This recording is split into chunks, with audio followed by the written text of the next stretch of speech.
Alors, chers amis, bonsoir, bonsoir. On va donc faire ce petit direct didactique sur l'arrêt cardiaque, ce qu'il faut faire et ce qu'il faut pas faire. Alors, vous allez souffrir que j'essaie de faire quelques mises en place là, notamment, je dois pouvoir mettre sur la plateforme une vidéo qui va un peu nous guider dans la prise en charge. Alors, donc, soyez patients. Où est-ce que je fais? Alors, ici, là. Désolé pour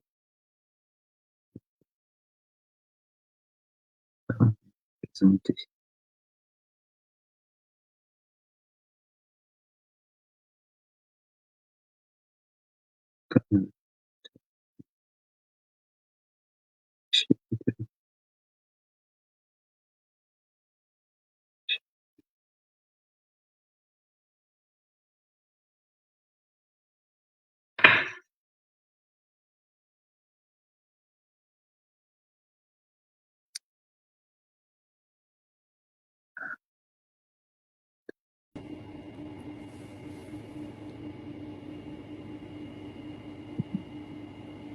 Je suppose que vous voyez ça.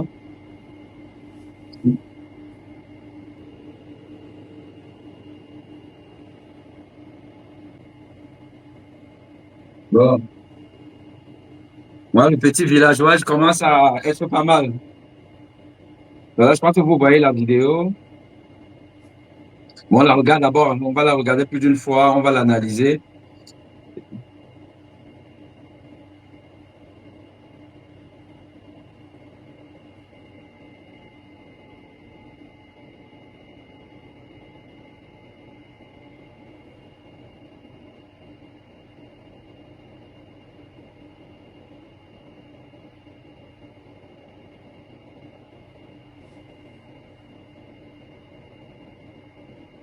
Still, that man for more than 30 minutes.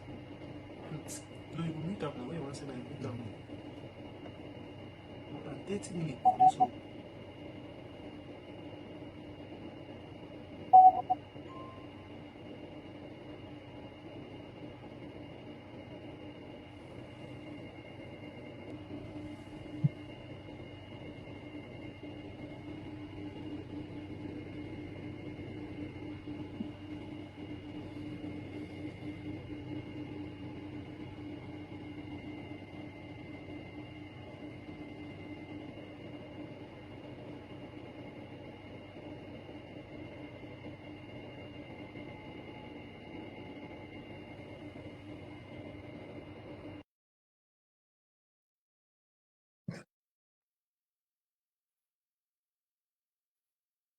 OK. La vidéo est terminée. Je vais voir si je peux, est-ce qu'on peut la remettre?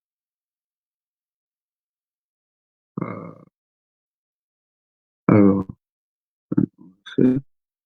ajouter à la scène, ça veut dire quoi? Voilà, OK. Donc, vous voyez le fameux pilote, future victime, qui fait ses courses. Bon, j'ai un peu raccourci la vidéo, hein, qui fait ses courses. Il va maintenant régler sa facture et il tombe subitement, sans signe d'alerte, sans aucun signe d'alerte. Il tombe subitement et il y a des vigiles qui sont là, le vigile qui était juste à côté, qui regardait et qui l'a vu tomber, qui a couru. D'autres aussi, d'autres vigiles. On voit un second vigile dans jaune, plus voilà, donc les témoins qui viennent. Et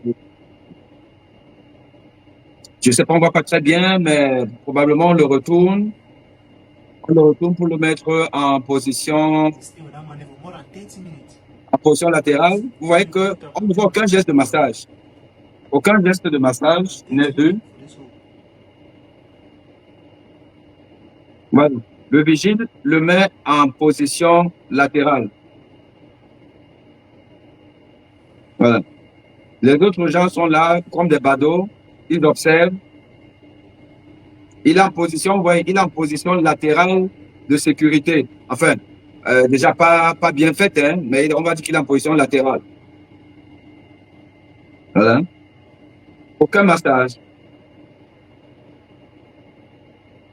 Les gens observent. Voilà, c'est tout. Ils ont fait leur boulot. Ils regardent. Un peu comme ce fameux, vous vous souvenez? Alors, là, pour l'instant, on va, on va revenir à ça. Voilà. Un peu comme ce fameux invité, convive, témoin de mariage dans une fête, je crois, congolaise aux États-Unis, qui faisait donc son petit show et est allé remettre, je sais pas trop quoi, avec une écharpe. Et on a vu comment au ralenti, il tombait raide mort. Les gens sont venus, ils ont accouru, ils l'ont allongé. Il y a des gestes qu'ils avaient bien faits, notamment lui enlever la ceinture, les chaussures, pourquoi pas, mais aucun massage. Aucun massage n'avait été prodigué et la personne était décédée. Ici aussi, on a vu qu'il y a eu donc euh, témoin de la scène et nous reviendrons sur la notion de témoin de la scène qui a fait un geste habituel finalement que tout le monde fait, ou du moins beaucoup de gens font, on ne pense qu'à ça, c'est tourner le patient sur le côté et on l'a laissé là, voilà, tranquille, tout le monde observait. Et le temps passe, le temps passe, le temps passe. Et finalement, le cœur finit par s'arrêter définitivement. C'est ce qu'on appelle un arrêt cardiaque.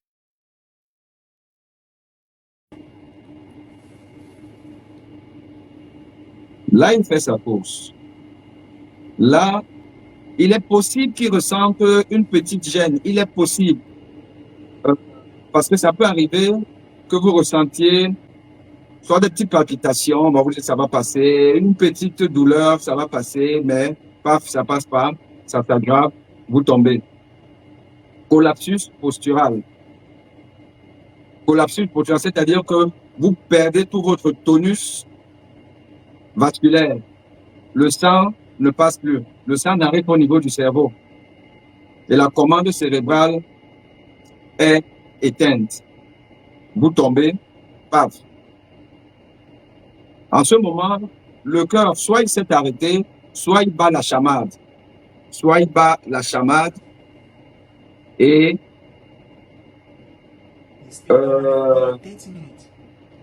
il y a encore possibilité de faire quelque chose. Mais faire quoi, nous verrons ça.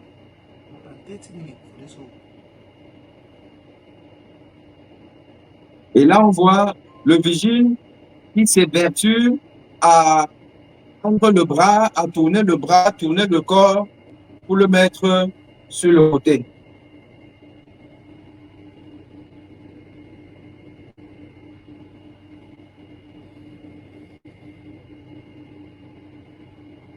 Le monsieur est sur le côté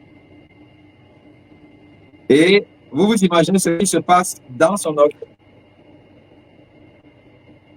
organisme.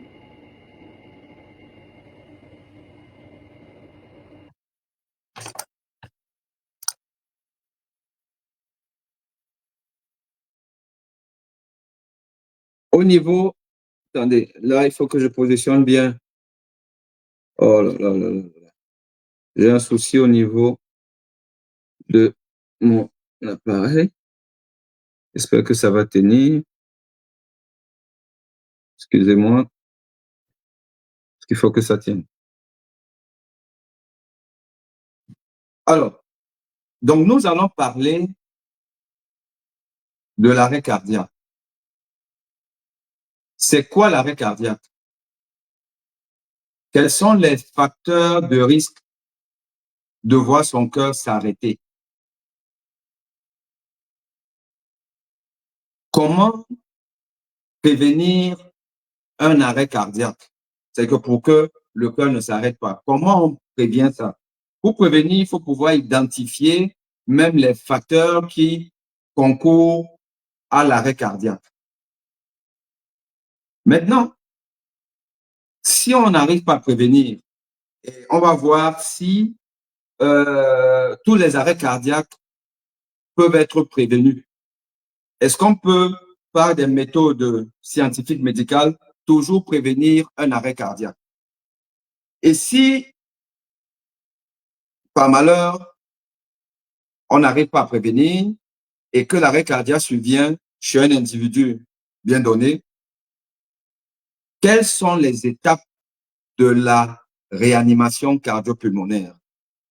Comment on réanime un patient pour le sortir de cette situation critique qui est inéluctablement fatale si on ne fait rien? Nous allons donc voir toutes ces étapes-là pour que demain, si vous arrive d'être en face d'une telle situation, que vous puissiez avoir le bon réflexe ou les bons réflexes. On parle des 3 gestes qui sauvent. 3 gestes qui sauvent. Et vous allez retenir ça. Une fois qu'on est en face d'une victime, une fois qu'on a reconnu l'arrêt cardiaque, il y a 3 gestes qu'il faut faire et qu'il faut bien faire. Nous verrons ça. Mais ça, c'est un peu la fin du topo. Le début du topo, c'est de savoir en fait ce que c'est qu'un arrêt cardiaque. L'arrêt cardiaque se définit comme étant la cessation d'activité du cœur. C'est quoi l'activité du cœur? Le cœur, c'est un organe creux rempli de sang et qui doit éjecter le sang dans tout l'organisme. Le cœur pompe le sang des grosses artères du cœur qu'on appelle l'aorte et l'artère pulmonaire vers la petite circulation, les poumons, pour oxygéner le cœur. Ça revient à oxygéner le sang au niveau des poumons, ça revient au cœur et le cœur pompe ça dans tout l'organisme, le cerveau. Le cœur lui-même reçoit du sang. Les viscères, c'est les organes qui sont là à l'intérieur. L'estomac, les intestins, le foie, la rate, les poumons eux-mêmes reçoivent du sang, les reins et tous les autres organes du corps. Tous les tissus reçoivent du sang à partir de ce que le cœur fait ceci. Or, le cœur bat à une fréquence qui va de 60 à 90, voire 100 par minute. 60 à 100 par minute. Et ça, c'est important à retenir pour la réanimation cardiaque. La fréquence cardiaque, la fréquence du cœur. 60 à 100 par minute, on parle d'un rythme normal du cœur, une normocardie. Si le cœur, au lieu de faire entre 60 et 100 par minute, il fait, par exemple, à 50 ou à 40 ou à 30 par minute. On va parler de bradycardie. Bradycardie, ralentissement du rythme cardiaque. Si le cœur, au lieu de battre entre 60 et 100 par minute, va plutôt battre à 110, 120, 130, 140, 150, 160. On parle de tachycardie. Tachycardie. Et donc, les deux extrémités du rythme cardiaque, la bradycardie, qui peut finalement aller vers la pause cardiaque, qu'on appelle asystole. Asystole, c'est-à-dire que le cœur ne bouge pas. Un cœur très lent, 40, 35, 30 par minute, ce n'est pas bon, c'est un cœur qui va s'arrêter. Un cœur qui est très rapide, c'est un cœur qui n'est pas bon, qui va s'emballer, qui va fibriller. On parle de fibrillation ventriculaire. Fibrillation, tachycardie ventriculaire ou fibrillation ventriculaire. Et c'est un cœur qui va s'emballer et un cœur qui bat la chamade a exactement la même fonction ou du moins le même dysfonctionnement qu'un cœur qui bat lentement. Les deux extrémités aboutissent à ce que le cœur n'arrive plus à pomper le sang dans l'organisme, le cerveau et plutôt les organes. Donc, on va parler d'une hypoperfusion des organes à cause d'un cœur qui ne se contracte pas bien. Soit parce qu'il bat trop lentement, il va même s'arrêter à systole, soit il bat trop rapidement, tachycardie ventriculaire, et il va finalement fibrillation. Les deux ont la même conséquence. C'est l'arrêt circulatoire. L'arrêt circulatoire. Donc, un arrêt cardiaque, c'est une cessation d'activité du cœur. Donc, un arrêt circulatoire, le sang ne circule plus. À cause soit d'une asystole, le cœur cesse de battre, soit à cause d'une fibrillation ventriculaire, le cœur bat la chamade. C'est ça l'arrêt cardiaque. Maintenant, l'arrêt cardiaque a des circonstances de survenue. Et selon la circonstance de survenue, selon comment est-ce que on constate que le cœur s'est arrêté, la personne, un cœur qui s'arrête, c'est la personne qui perd connaissance, qui n'est pas en vie. La différence aussi entre l'arrêt cardiaque et par exemple, quand vous avez entendu parler de syncope, qui est une perte de connaissance brève, c'est que l'arrêt cardiaque devient définitif si on ne fait rien. Si on ne masse pas le malade, si on ne défibrille pas, c'est-à-dire qu'on ne met pas les patchs avec l'appareil qu'on appelle un défibrillateur. Si on ne défibrille pas, le cœur ne va pas repartir. Le cœur va s'arrêter définitivement.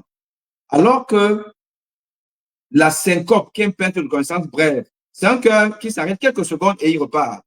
Et il se met à travailler. Mais l'arrêt cardiaque, lui, a besoin de secours, absolument. C'est la raison d'ailleurs pour laquelle on dit toujours, un patient qui a fait un arrêt cardiaque, il faut le secourir, sinon il va mourir.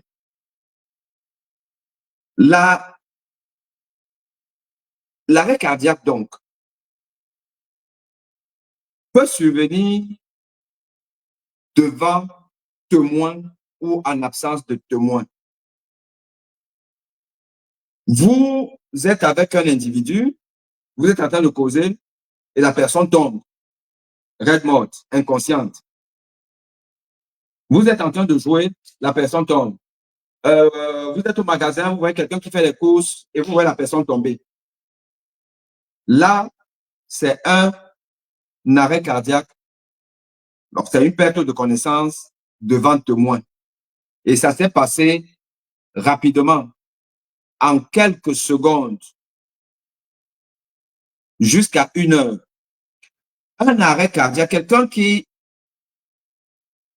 est décédé, alors que 1 heure avant, elle avait été vue en vie, en bon état. Donc, l'arrêt ou le décès est survenu dans un délai d'1 heure après le début des symptômes. On parlera d'un arrêt cardiaque certain. Un arrêt cardiaque certain, c'est-à-dire que c'est le cœur qui s'est arrêté. Si vous étiez avec une personne et 24 heures plus tard, vous apprenez que la personne est décédée, 24 heures plus tard, alors que vous étiez, donc, il y a 24 heures, vous étiez ensemble, elle ne se plaignait de rien, et vous apprenez qu'elle est décédée. La personne est probablement décédée d'arrêt cardiaque. Probablement décédée d'arrêt cardiaque. Si c'est devant témoin, dans un délai d'1 heure, après le début des symptômes, c'est certainement un arrêt cardiaque. Et cette définition, elle est importante, elle est fondamentale pour connaître, la cause. Est-ce que c'est le cœur ou c'est autre chose? Parce qu'il ne faut pas oublier que dans tous les cas de figure, quand on meurt définitivement quand le cœur s'est arrêté. Le cœur finit toujours par s'arrêter. C'est pour ça qu'il faut comprendre la notion de arrêt cardiaque, décès par arrêt cardiaque. Décès par arrêt cardiaque. Ça veut dire que c'est l'arrêt du cœur qui a causé le décès. Or, le cœur finit toujours par s'arrêter quand on meurt. Mais si on meurt, je prends un exemple, d'un accident de la voie publique, de la circulation. On était dans une voiture, on conduisait et tout, paf, collision frontale, tant. Vous avez eu un choc au niveau de la poitrine avec ébranlement et rupture des organes internes et parmi lesquels est l'aorte. Vous avez par exemple une rupture de l'aorte. Donc le sang va gicler partout. Vous allez mourir par perte de sang.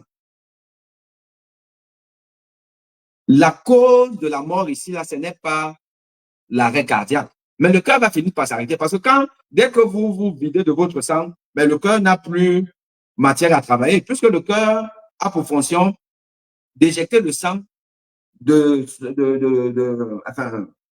son contenant vers tout l'organisme. Mais s'il n'y a plus de sang, le cœur va cesser de fonctionner. Donc, il y aura, dans tous les cas de figure, un arrêt cardiaque. Si on va faire un électrocardiogramme à cet individu, on va voir que le cœur va normalement, peut-être même vite, parce que bon, comme il perd du sang, il faut compenser. Donc, il y aura un hyperdébit. Mais à un moment donné, le cœur commence à ralentir parce qu'il n'y a plus de sang. Le sang s'est vidé et il finit par s'arrêter. Il y aura une asystole. Mais la cause de l'arrêt cardiaque ici, là, est secondaire. Enfin, l'arrêt du cœur est secondaire à la cause principale qui est un accident de la voie publique avec hémorragie interne et le sang s'est vidé. C'est peut-être ce que Gabriel Nandjip a eu. Vous vous souvenez? Gabriel Nandjip, accident de la voie publique. Peut-être qu'il a fait une hémorragie interne et tout, voilà, et puis donc le cœur s'est arrêté après. Ça, c'est par exemple une cause non cardiaque de décès. Mais le cœur finit toujours par s'arrêter. Je vous donne encore par exemple un autre exemple, qui est que le malade a la COVID, détresse respiratoire, fulminante, les poumons sont atteints, partout. C'est pourri de partout. La personne n'arrive pas à respirer. Sous machine, rien. Le malade va développer donc une détresse respiratoire, un choc septique avec déflagration du tonus. C'est-à-dire que les artères n'arrivent plus à maintenir une pression pour que le sang circule bien dans tous les organes. Il y aura une défaillance multiviscérale, insuffisance rénale, insuffisance hépatique, syndrome hépatorénal, voilà, sepsis partout. Le malade va finir par décéder, pas à cause du cœur, mais le cœur va un coup après. Et donc, l'arrêt du cœur va être secondaire. Donc, si on fait aussi un électrocardiogramme, on verra bien le cœur qui bat normalement et après, et puis il y aura une pause. C'est ce qu'on appelle la mort biologique. Donc ici, on ne parlera pas d'un arrêt cardiaque, mais on parlera de décès d'autres causes, avec pour conséquence l'arrêt cardiaque. Mais donc, chaque fois que vous entendez arrêt cardiaque, il est décédé d'arrêt cardiaque. Ça veut dire que le malade n'avait pas autre chose que la maladie du cœur. C'est le cœur qui s'est emballé. Le cœur maintenant, pourquoi le cœur va s'emballer? Pourquoi le cœur peut s'arrêter ou s'emballer? Surtout quand on ne s'y attend pas. C'est pour ça qu'on parle de mort subite cardiaque. Parce qu'on ne s'attend pas à ce que le cœur s'emballe, s'arrête et tout. La personne n'est peut-être pas malade, ou même si elle est malade, elle a une maladie qui est stabilisée. On a bien le droit d'être malade même du cœur, mais avec des traitements et tout, le malade, il est stable et tout. Et nous, les médecins, en ce moment-là, on n'est pas inquiet, on sait que le malade, il va bien, on le revoit de temps en temps, on fait un check-up, on contrôle les trucs, tout va bien, ça va. Si ce malade-là, il est, vous l'avez vu, euh, euh, 1 heure avant, il se plaint de rien et il décède, c'est arrêt cardiaque. Dans un délai d'1 heure après le début des symptômes, c'est parce qu'il n'y a que le cœur, il n'y a que l'emballement du cœur qui peut entraîner une mort rapide. Il n'y a que l'emballement du cœur. Évidemment, si le malade a fait un accident de la voie publique là, qui saigne la rage, ben, là, on a une cause apparente, on sait pourquoi. Mais toutes les maladies chroniques et autres, même l'AVC, vous faites un AVC, vous entrez dans le coma, ça dure souvent, ce n'est pas en 1 heure. L'AVC ne tue pas en 1 heure de temps. Et j'ai vu, à propos de notre pilote, paix à son âme, qui est décédé, j'ai vu sur les réseaux sociaux, les gens ont marqué euh, AVC et arrêt cardiaque. Non, non, ne faites pas cet amalgame. L'AVC, c'est une chose. L'arrêt cardiaque, c'est une autre chose. C'est deux complications d'un même système, le système vasculaire, puisque c'est les vaisseaux. Mais les causes sont différentes. Et les mécanismes de survenue ne sont pas les mêmes. Donc, ne dites pas que quelqu'un a fait l'AVC et il a fait l'arrêt cardiaque. Non. Soit il a fait l'arrêt cardiaque, soit il a fait l'AVC. Soit il est décédé d'AVC, soit il est décédé d'arrêt cardiaque. Mais si le malade là, qu'on a vu, et d'ailleurs, on va remettre ça, si ce malade était décédé d'AVC, donc il avait fait un AVC, il était aussi rapidement. Il était dans le coma.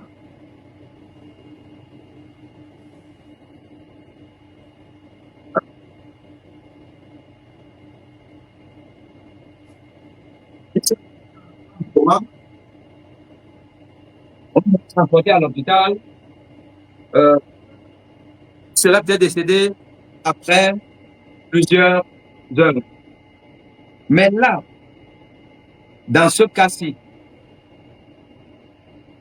c'est n'est autre chose qu'un arrêt cardiaque. Donc, le primum movens, c'est l'arrêt cardiaque. Alors, comme je vous ai dit, pourquoi, bon, on va revenir sur ça.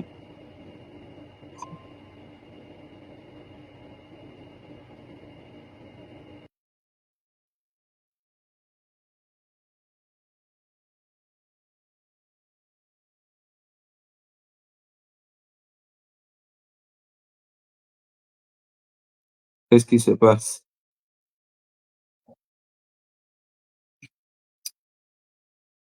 Excusez-moi, j'ai un souci là.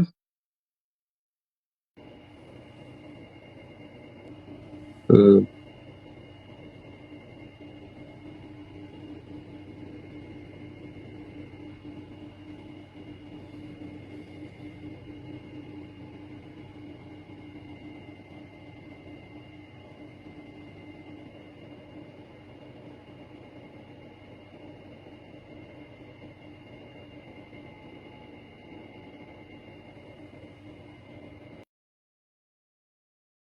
Alors, est-ce que vous m'entendez? Dites-moi si vous m'entendez. Parce que là, j'ai fait une petite fausse manipulation. Écrivez-moi là si vous m'entendez.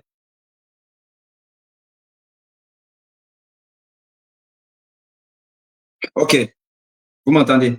D'accord, c'est très bien. Alors, donc, je disais ceci. Donc, la thrombose veineuse, c'est quoi? Non, la thrombose veineuse, c'est autre chose. Vous savez que le système cardiovasculaire est compartimenté. On a le cœur qui pompe dans le sang, fait sortir le sang propre, le sang rouge,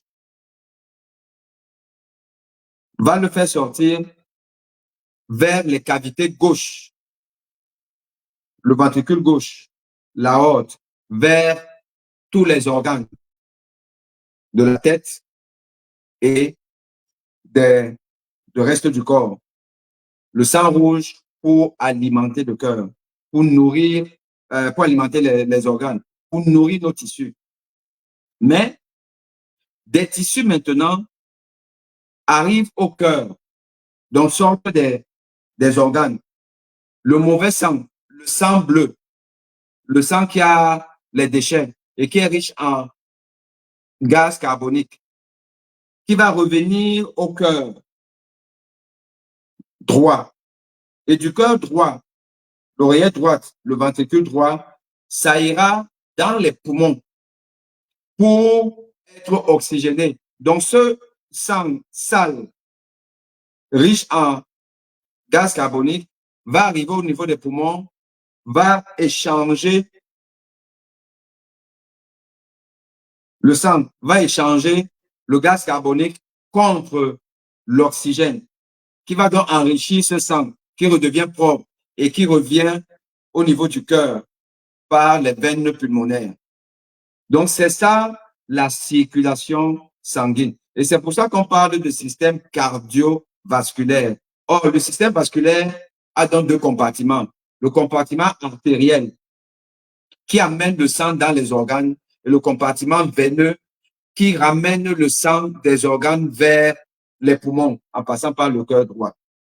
Donc, une thrombose veineuse, c'est-à-dire qu'il y a des caillots au niveau du lit veineux. Ces caillots-là, qu'est-ce qu'ils vont faire? Ils peuvent circuler, arriver au niveau du cœur droit, oreillette, ventricule droit, et après aller dans les poumons.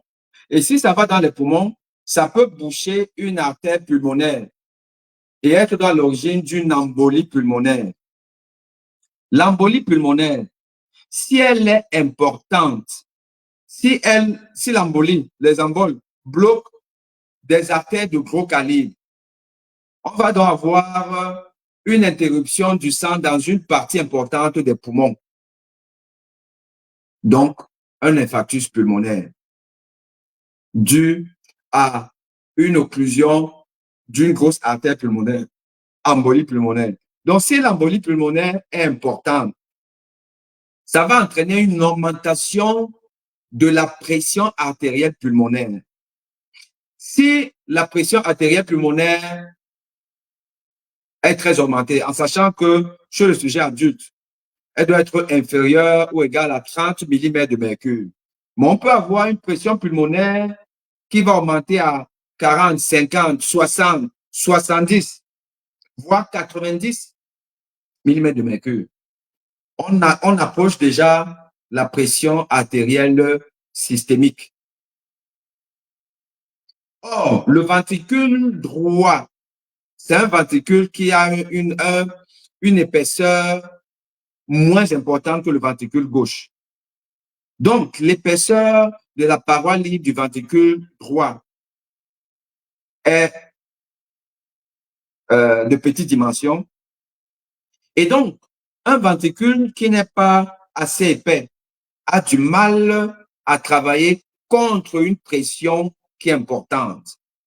Dans la post-charge du ventricule droit va augmenter beaucoup plus que le ventricule droit ne peut travailler. Et ce ventricule va donc rapidement être dépassé par la pression due au caillot de sang qui a obstrué l'artère pulmonaire.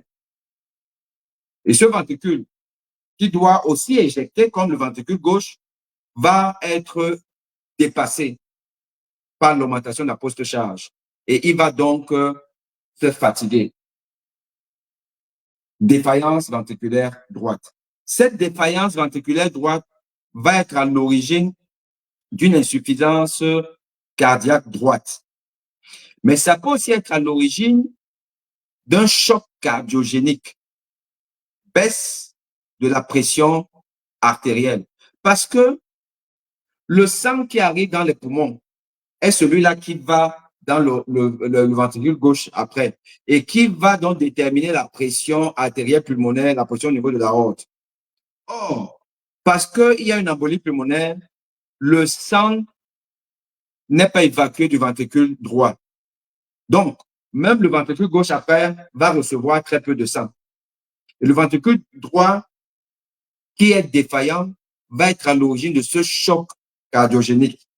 On peut avoir perte de connaissance. C'est pour cette raison que vous voyez des patients peuvent faire des syncopes, perte de connaissance brutale et tout. On l'amène aux urgences, on check tout, on voit qu'il y a une embolie pulmonaire.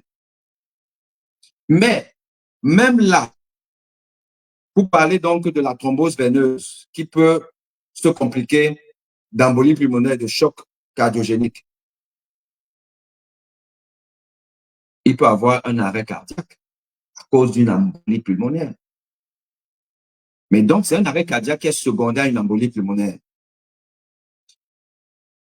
Le décès, ici, est rapide, il peut être rapide, mais il est souvent moins rapide que si c'est le cœur lui-même qui est malade. Parce que, par exemple, le cœur a eu un infarctus, ou alors il y a eu un emballement ou une pause à cause de plusieurs raisons qui vont entraîner une pause. Non, toujours dit que là, on est quand même dans la sphère cardiovasculaire et avec pour cause directe ou quasi directe la maladie du cœur, la souffrance du cœur à cause d'une embole.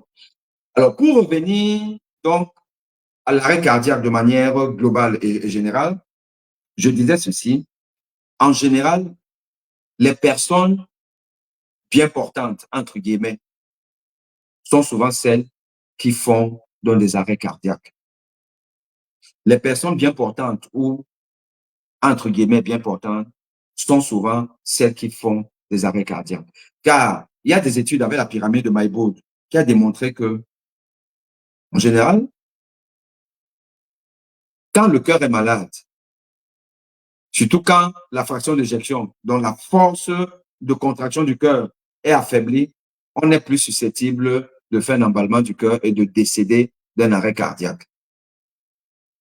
Mais on sait aussi que ces personnes-là, malades du cœur, elles sont souvent suivies, traitées, surveillées, elles se surveillent elles-mêmes et le corps médical surveille. Avec des médicaments qui de plus en plus aujourd'hui sont performants, sont efficaces pour améliorer les choses. Et finalement, les grands malades cardiaques sont même ceux qui sont le plus protégés d'un arrêt cardiaque. Par contre, ceux qui sont un peu malades ou pas malades du tout, donc c'est la population générale. C'est dans la population générale que bizarrement, on rencontre en nombre absolu le plus de cas d'arrêt cardiaque comme ce pilote que vous avez vu. C'est dans la population générale. La population des gens bien portants, je suis à l'aise, je suis bien portant, je joue au foot tous les dimanches. Bon, mais je fume juste, maintenant je fume 5 cigarettes par jour. Bon, oui, c'est vrai que je ne, Ouais, ça fait depuis que je n'ai pas fait de sport. Hein. Je regarde la télé, je clignote là. Bon, oui, c'est vrai que bon, le ventre a un peu pris du poids. J'ai quelques kilos en plus. Voilà, bon, j'ai une petite tension. Bon, on m'a trouvé un petit diabète là, bon, mais ça va quand même. Bon, bon, de temps en temps, je fais des écarts, mais bon, ça va. Vous voyez que je suis déjà allé dans les facteurs de risque d'arrêt cardiaque. Quelles sont les personnes qui sont susceptibles de faire un arrêt cardiaque? Ce n'est pas le grand malade cardiaque qui a été hospitalisé plusieurs fois. Là-bas, il a même été intubé une fois. Il est sorti. On lui a dit que bon, il a un cœur, il a une fraction d'éjection à 35%. On a fait une coronarographie. Bon, il a une cardiopathie ischémique, donc les artères sont un peu bouchées. Bon, on a dilaté, on a mis des stents. Il a des médicaments, des antiagrégants plaquettaires. Euh, il avait d'abord une double antiagrégation plaquettaire. Maintenant, il a juste de l'aspirine, mais il a aussi une statine parce qu'il avait un peu de cholestérol. Il a un bêta-bloquant, il a un IEC. Voilà. Celui-là, s'il est discipliné, en plus, on lui a dit qu'il faut cesser de fumer. Et il a vu la mort parce qu'il a fait un infarctus. Il a cessé de fumer.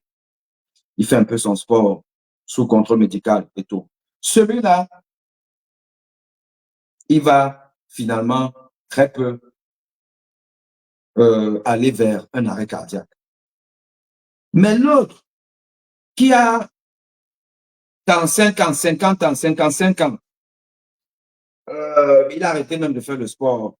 Bon, il a eu un boulot, là, il a un peu d'argent comme ça, là, bon, il va toujours chez Mami Nyanga qui a un circuit là, bon, il mange bien là, les bières, tout ça là, bon, il a soit les petites, voilà. Et puis bon, le ventre commence à sortir. Mais la petite lui a dit que c'est même le ventre là, Sugar Daddy, ça, il faut quand même avoir un petit ventre. Quand tu as un petit ventre là, on ne te respecte pas.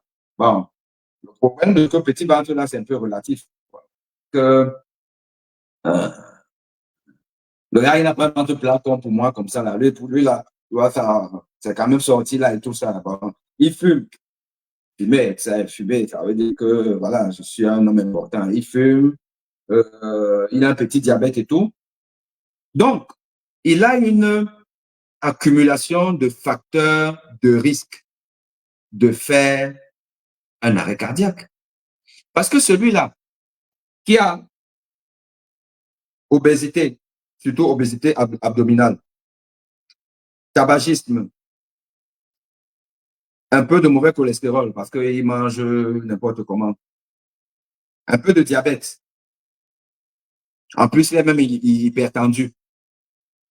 Et tout ça là, il est sédentaire, il ne fait pas de sport. Celui-là va développer l'athérosclérose, dont la maladie des artères, la mauvaise graisse va s'accumuler progressivement. Et comme il ne fait même pas de sport, donc il peut même ne pas avoir des douleurs à l'effort et tout. Il est là. Et du jour au lendemain, il a une grosse douleur. Une grosse douleur. Mais il supporte. Il est là, il supporte. Il n'arrive pas à... Et quelques temps après, on a qu'il est décédé. Parce qu'une artère s'est bouchée à cause de l'accumulation des facteurs de risque de mort subite. Donc, quand on a un certain âge, on a dépassé la quarantaine, si on fume, si on est obèse, si on est diabétique, si on est hypertendu, si on est sédentaire, on ne fait pas le sport, on court le risque de voir son cœur s'arrêter. Imaginez donc, dans la population générale, quelque pays que ce soit, imaginez les sujets à risque de mort subite. C'est les sujets qui ont ce profil-là. Obèses, hypertendus, diabétiques, mauvais cholestérol, ne font pas le sport. Quand vous accumulez tout ça là, beaucoup de gens. Beaucoup de gens. Donc nous sommes tous un peu des morts ambulants. C'est ça les facteurs de risque. Et donc, vous comprenez, en plus, si vous ajoutez l'âge, plus on avance aussi dans l'âge, plus il y a le vieillissement de nos organes et donc même des artères qui font que on court un risque. On court un risque. Donc, ça, c'est les facteurs de risque de faire un arrêt cardiaque. Mais n'oublions pas que l'arrêt cardiaque peut arriver à tout âge. Il y a l'arrêt cardiaque du nourrisson. Voilà, donc ça, c'est un autre domaine. Voilà, on peut en parler une autre fois. Mais il y a l'arrêt cardiaque du sujet jeune. Vous avez des gens qui ont une hérédité, c'est-à-dire des maladies héréditaires. C'est des maladies de la mauvaise électricité du cœur. Vous voyez quelqu'un, on dit qu'à 30 ans, il a fait un arrêt cardiaque. Ou alors, il y a des gens qui ont dans leur famille, on y a perdre des gens précocement, mais on ne sait pas trop pourquoi. Parce que malheureusement, en Afrique, on n'a pas souvent trop les moyens diagnostiques.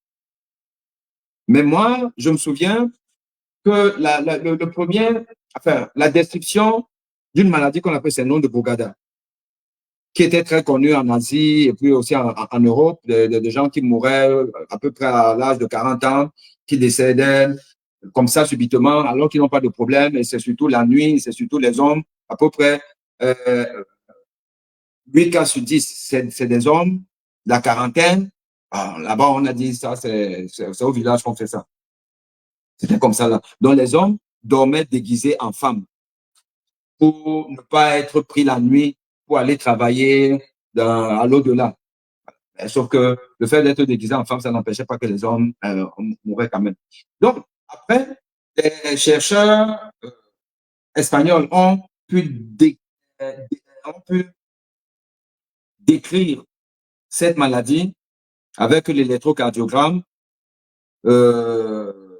Après, des autres modalités d'imagerie sont venues peaufiner ça, et puis l'analyse génétique pour comprendre que le syndrome de Bourgada, c'est une maladie électrique du cœur au niveau des canaux sodiques, où il y a une altération de la dépolarisation et la repolarisation et la mauvaise électricité du cœur, et qui arrive effectivement surtout chez les hommes avec l'âge d'apparition vers la quarantaine, cinquantaine. Et ça paraît par contre l'emballement du cœur et l'arrêt cardiaque, mort subite, alors que vous n'avez rien. J'ai donc eu la chance de découvrir un cas chez le noir, après un deuxième cas, après un troisième cas, après un quatrième cas, jusqu'à 5 cas avec l'équipe de la Pitié-Salpêtrière. Donc, nous avons mis en évidence que les Noirs aussi sont susceptibles d'avoir le syndrome de Brugada. Et nous avons publié cela dans un journal international avant que les Tunisiens aussi publient leur série. Et donc, dans notre série, il y avait un Congolais, un Ivoirien, par exemple, dans mon premier cas, c'était un Ivoirien, un Congolais, un Béninois, un Camerounais, et puis une 5e nationalité, ou alors peut-être qu'il y avait deux Congolais. Donc, on s'est rendu compte. Et ça, heureusement que c'était en France. C'est déjà qu'il était en France. Et l'histoire, par exemple, de l'Ivoirien est assez symptomatique de la réalité africaine. D'ailleurs, le patient ivoirien, là, c'était mon porte-bonheur. Parce qu'avec lui, on a fait plusieurs publications. J'ai été partout et aux États-Unis pour comment dire, présenter ces cas-là. Et le cas ivoirien, c'est quoi? Donc, c'est un monsieur qui, chez lui, et lui dans la région parisienne, il était à table avec sa famille le soir, il mangeait, et bah, il est tombé, perte de connaissance, la femme en panique et tout, un peu massé là, il est revenu à lui, et on a appelé le SAMU. Le SAMU est venu le prendre. Il avait la cinquantaine, hein. Samuel est venu le prendre, électrocardiogramme, amené aux urgences de l'hôpital Saint-Camille. Et moi, j'étais le cardiologue de garde. Ce jour, on m'appelle aux urgences, je viens, je vois le malade, je vois l'électrocardiogramme. Et à l'électrocardiogramme, il y a des signes particuliers qui témoignent donc d'une anomalie de la repolarisation du ventricule. Donc, c'est que l'électricité, il y a dépolarisation et repolarisation. Donc, il y a la partie où le cœur se repose un peu, la repolarisation. Donc, si ça ne se fait pas bien, ça peut entraîner un emballement du cœur. Donc, je vois l'électrocardiogramme, je dis, mais attends, ça, c'est le syndrome. On était en plein bout de ce syndrome-là. Ça venait d'être plus ou moins découvert par les trois frères espagnols, les Brugada. Voilà, Pedro, Giuseppe et puis Ramon. Ramon, c'est le généticien. Voilà. Donc, et je vois ce que non, ça, c'est le syndrome de Brugada. Alors, mais il fallait confirmer parce qu'on était quand même encore un peu, ne savait pas exactement ce qu'il faut faire, ce qu'il ne faut pas faire, ainsi de suite là. Et donc, je transfère le malade à l'hôpital Pitié-Salpêtrière où je travaillais aussi avec l'équipe de la rythmologie de Pitié-Salpêtrière. On check le malade, on lui fait des examens supplémentaires, la stimulation ventriculaire programmée et tout. On déclenche donc l'emballement du cœur, fibrillation ventriculaire qui témoigne de ce que c'est dans la fibrillation ventriculaire qu'il avait faite et il avait perdu connaissance. Or, dans l'histoire, cet Ivoirien m'explique, parce que là, vous devez demander les antécédents du malade. Est-ce que dans la famille, il y a des gens qui ont perdu connaissance? Est-ce que les gens sont décédés? Et de quoi? Ainsi de suite. C'est là où il me raconte que son frère aîné, qui vivait lui en Côte d'Ivoire, est décédé subitement à l'âge peut-être de 48 ans. Lui, il avait, je crois, la cinquantaine. Donc, son frère aîné est décédé à peu près à le même âge où lui, il a fait sa première alerte. Et là-bas, il est décédé. Bon, docteur, vous savez, bon, le village, c'est compliqué et tout ça. Là. Donc, on a étiqueté son frère décédé à cause du grand-père au village.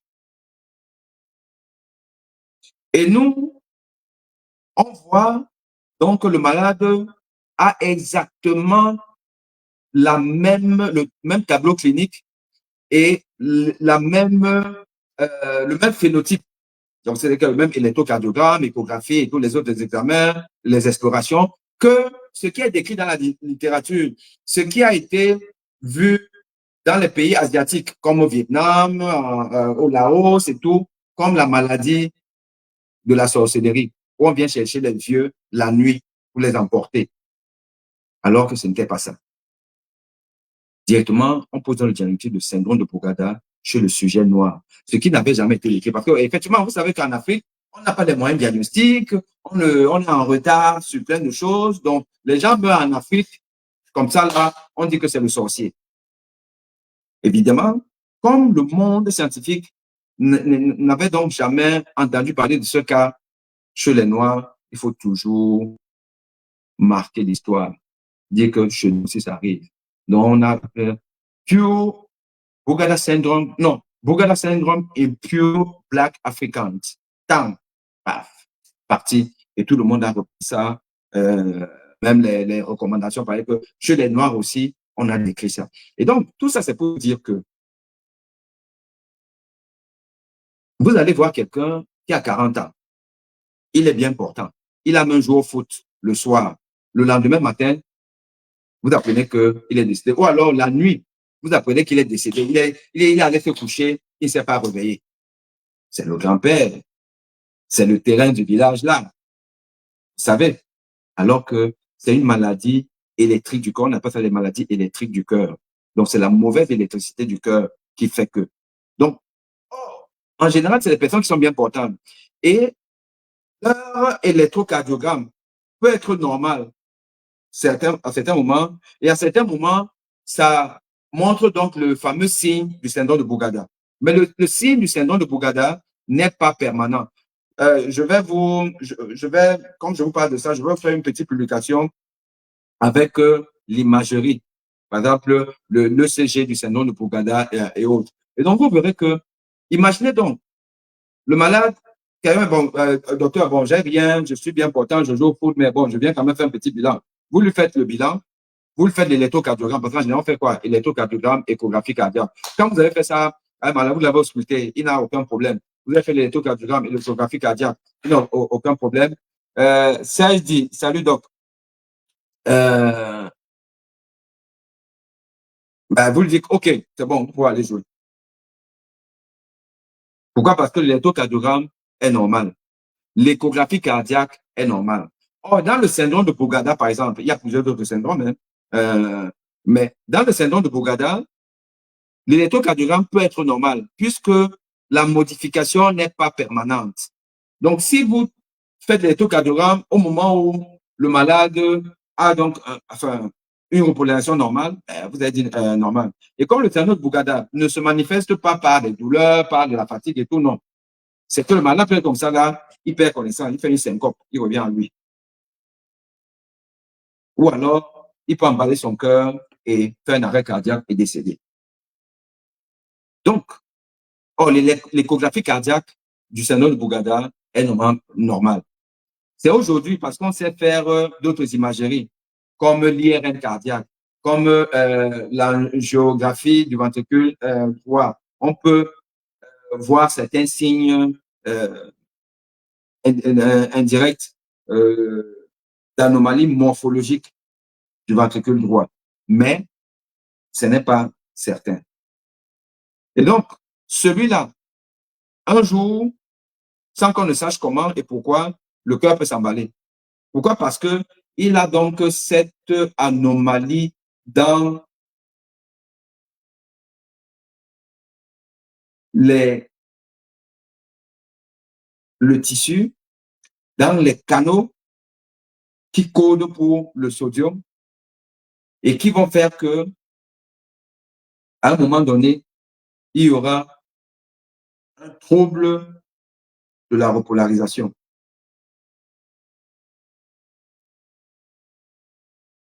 Et la personne va donc avoir ce que celui-là a eu au centre commercial. Et ça ne prévient pas. On ne sait pas trop à quel moment. Bon, on sait qu'il y a des facteurs qui peuvent entraîner ça. C'est si vous avez la fièvre, ou si vous prenez certains médicaments qui vont majorer donc l'hétérogénéité de la repolarisation. Si vous avez fait un effort très important et après, au décours de l'effort, avec donc le ressaut vagal, vous pouvez avoir ça. Mais bon, ça c'est plus même de la théorie, c'est plus que de la théorie, mais ce n'est pas absolu. Mais parfois aussi, sans savoir pourquoi, votre cœur pourrait s'emballer. Il y a d'autres maladies héréditaires, telles que le syndrome du QT long. Mais là, quand même, l'électrocardiogramme, on va voir un allongement du QT. On va voir ce qu'on appelle la tachycardie polymorphique, catécholergique. Donc, c'est un afflux des sympathomimétiques, donc de la catécholamine, qui se déversent dans l'organisme. Et les catécholamines, on sait qu'elles excitent le cœur, excitent le muscle cardiaque. Et oui, il y aura un emballement du cœur. Mais là aussi, il y a sur le plan moléculaire, on sait qu'il y a une mutation des gènes de la guanidine, donc c'est un peu complexe. Donc c'est au niveau des récepteurs des cellules et tout. Donc tout ça là peut entraîner. Mais ça, c'est pas des choses qu'on voit. C'est pas des choses qu'on voit. C'est des choses qu'il faut analyser dans des centres spécialisés.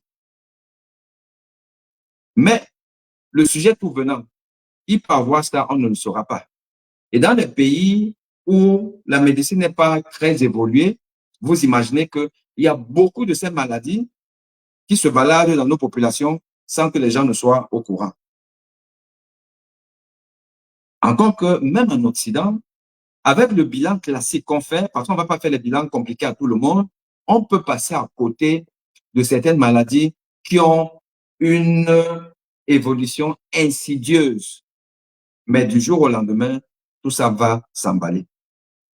C'est pour vous dire que même avec le bilan moderne qu'on a aujourd'hui, de manière grossière, 30% des personnes qui ont une maladie cardiaque subclinique, donc c'est-à-dire qui ne se manifestent pas, ces personnes-là vont passer à travers les mailles du bilan diagnostique.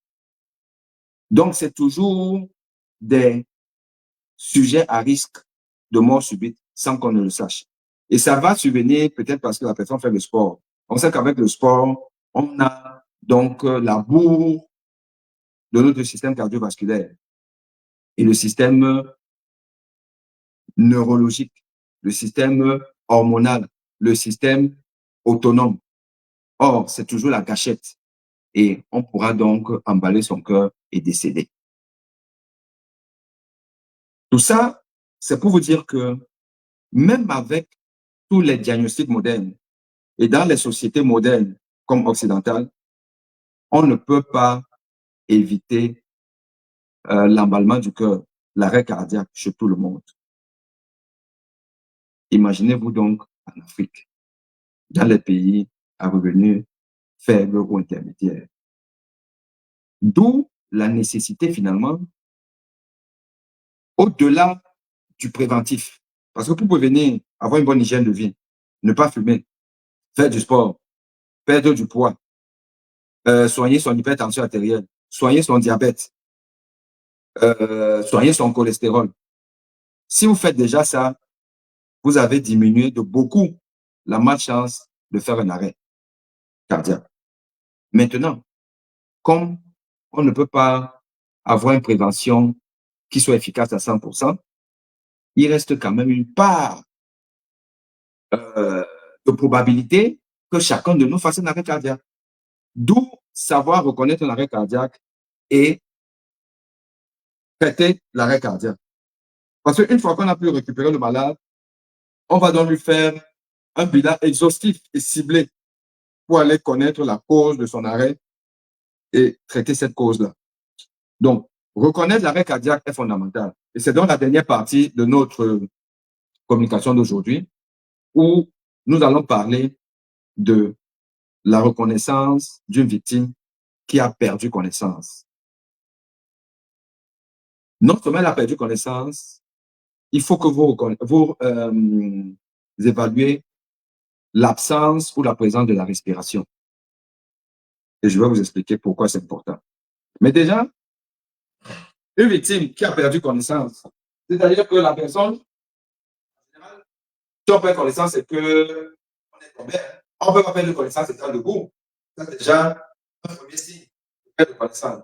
C'est toujours une victime qui, si elle est sur la voie publique, elle va être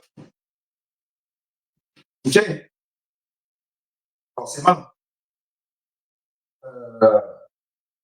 Notre pilote était debout et suivant, il est tombé. Donc, soit vous voyez la personne tomber, soit vous trouvez la personne allongée. Alors, si vous trouvez la personne allongée, ce qu'il faut faire, déjà, vous appelez la personne. Vous l'appelez. Or, la personne ne répond pas. Je vais peut-être. Je vais un peu me rapprocher. Donc, ce sera mieux comme ça. Voilà. Donc, la personne est allongée.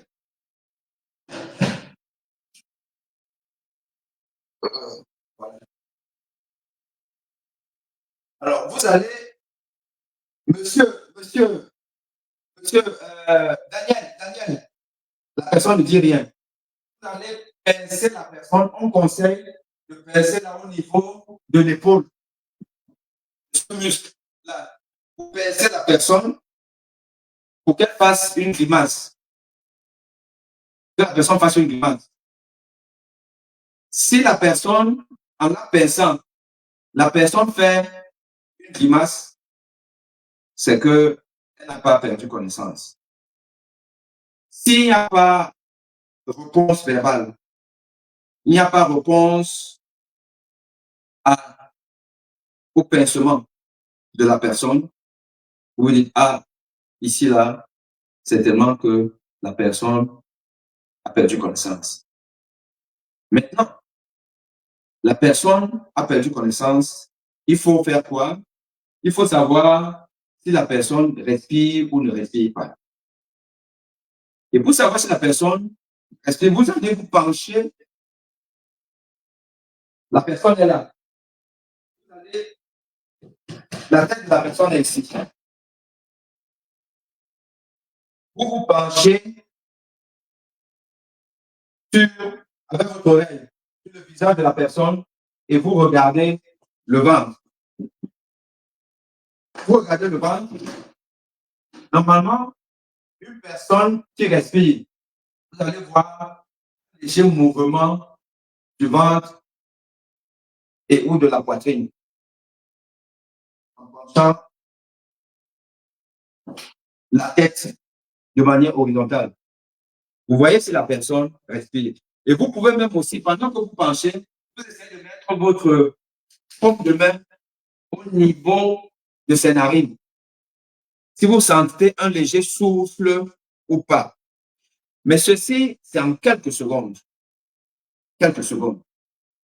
Donc, vous constatez qu'il n'y a pas de mouvement respiratoire de la personne.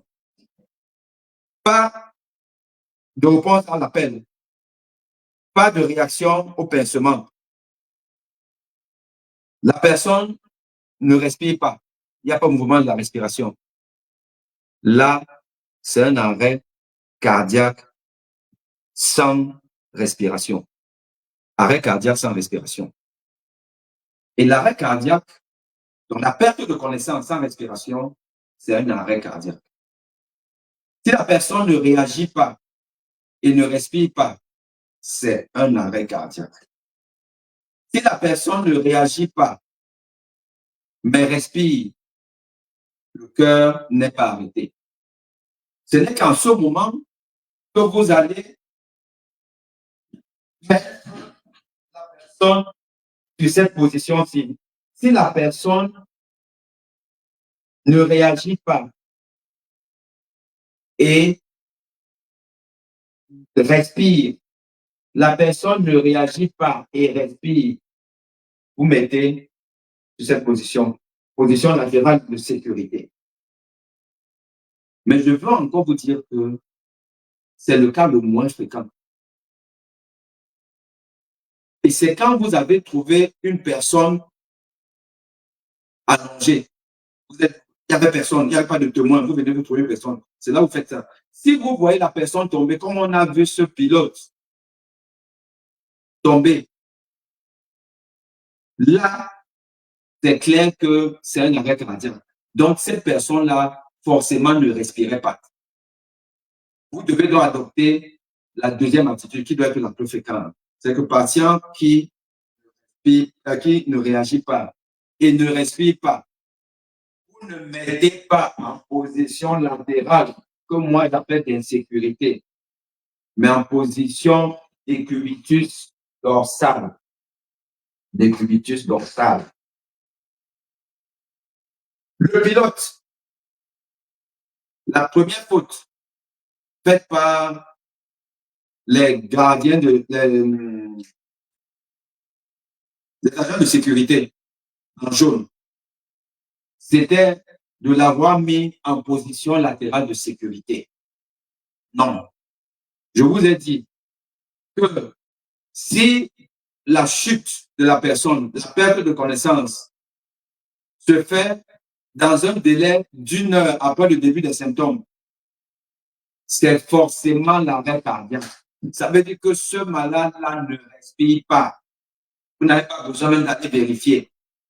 Ici, là, on n'était même pas, on va pas dire moins d'1 heure. C'était en quelques secondes, puisqu'on l'a vu. Bien pourtant, il a fait ses courses, il est là-bas, il est en train de payer. Au moment de payer, c'est là où il tombe. Donc, on est en train de voir l'événement. Donc, c'est un arrêt cardiaque. Donc, il ne respire pas.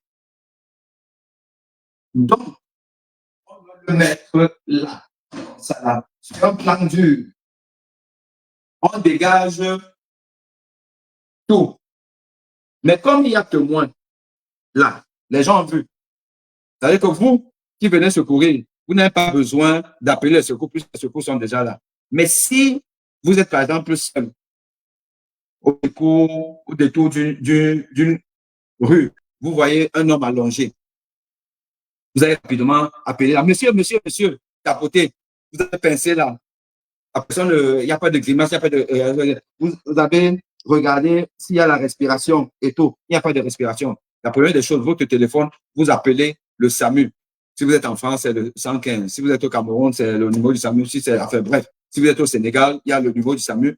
Vous appelez, dès que vous avez appelé, je suis à tel endroit, machin, tout et tout ça là, vous dans votre position et tout, et vous mettez la personne en décubitus dorsal. Vous avez dégagé, s'il avait une cravate, vous enlevez la cravate. Une ceinture, vous enlevez la ceinture. Bon, si vous voulez, vous enlevez les chaussures, vous pouvez ne pas enlever les chaussures, c'est pas ça le problème. Au moins, la ceinture, la cravate, vous libérez, position latérale, enfin, décubitus dorsale. Et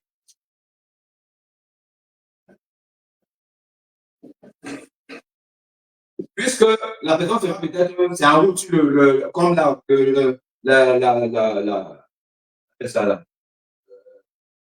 au centre commercial. Donc, c'est à même le sol là. Vous avez mis et vous commencez le massage. Si c'est que vous êtes, je ne sais pas, c'est dans la maison, dans une maison, dans la chambre et tout, avec les lits, il faut vous assurer quand même que le lit est suffisamment le plancher est ferme. Mais ce qui est. Donc, n'hésitez pas, si vous pouvez, à ramener la personne au sol. Si c'est que le lit n'est pas ferme. Parce qu'il faut un plan dur. Un plan dur. Nous, à l'hôpital, vous avez des sabots. Les sabots. La personne est là. La poitrine est là. Au niveau du sternum. Vous avez une main qui est là, l'autre est au-dessus. Ça dépend de comment vous travaillez vos mains. Vous avez comme ça là, au niveau du creux sternal.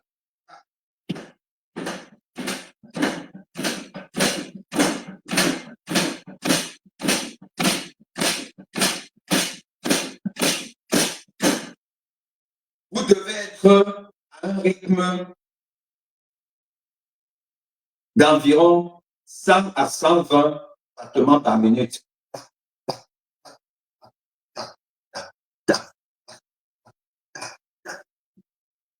120 battements par minute. Alors, vous avez compris pourquoi le premier réflexe que vous devez avoir, c'est d'appeler le secours. Pour quelle raison? Là, comme ça, là, vous ne pouvez pas faire ça pendant longtemps. Impossible. Impossible. Là, moi, je suis déjà fatigué alors que c'était une simulation. Or, vous devez le faire.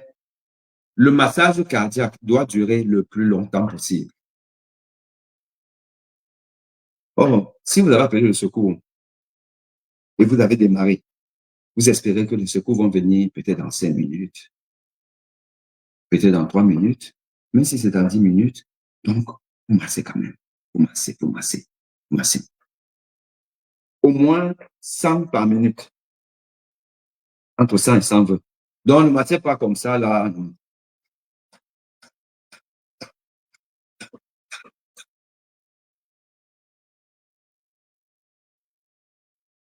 Et dès que les secours sont arrivés, vous laissez la place à un des secouristes qui doit aussi faire la même chose pendant que vous vous reposez. Mais dans ce repos-là, vous allez vous assurer que le malade commence à avoir certains signes de retour en vie. Certains signes de retour en vie.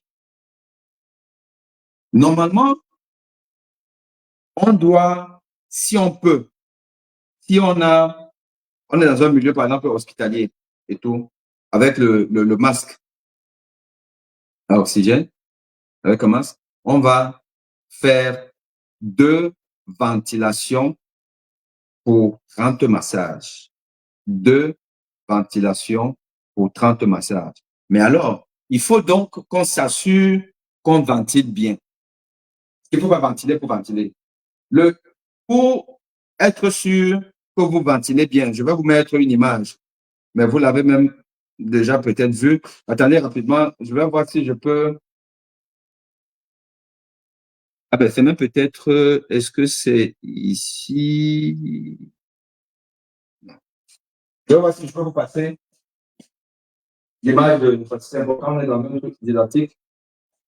Je vois si je peux vous passer l'image de la ventilation. L'image de la ventilation.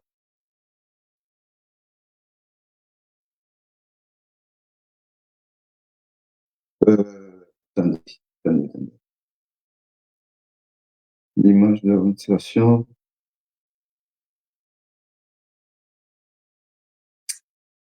On va l'image de la ventilation. Elle est où? La vidéo. Ouais, je vais vous.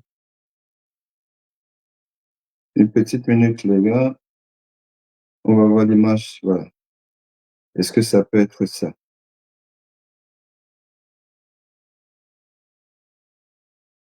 On va voir l'image de la ventilation. Et tac.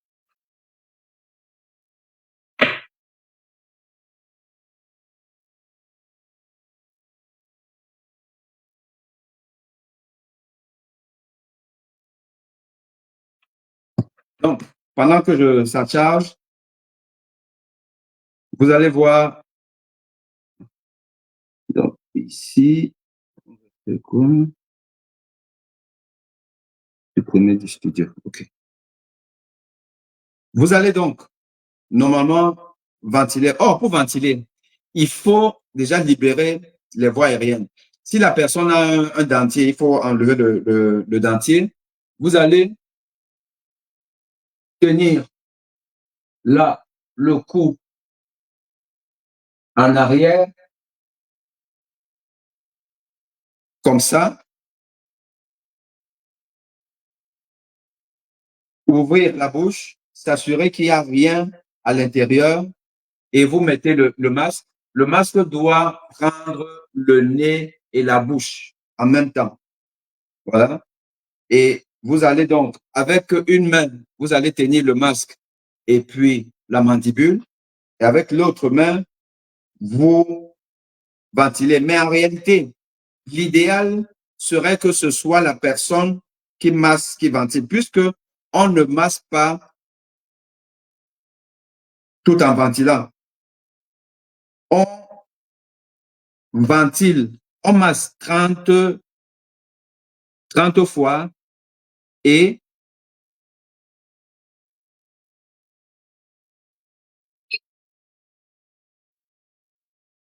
on arrête.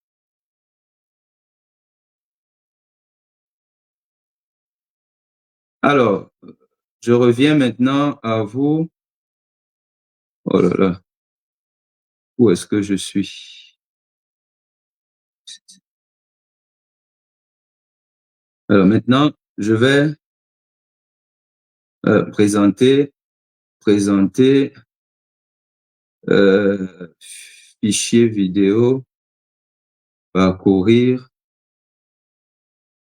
Voilà. Para Instagram. Sonriendo. Qué guapo.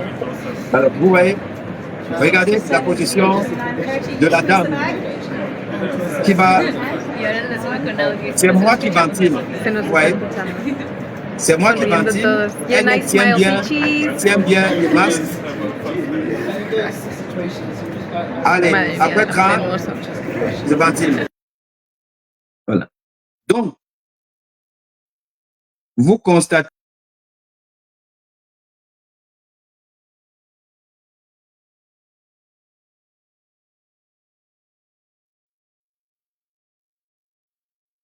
Oh là là là là.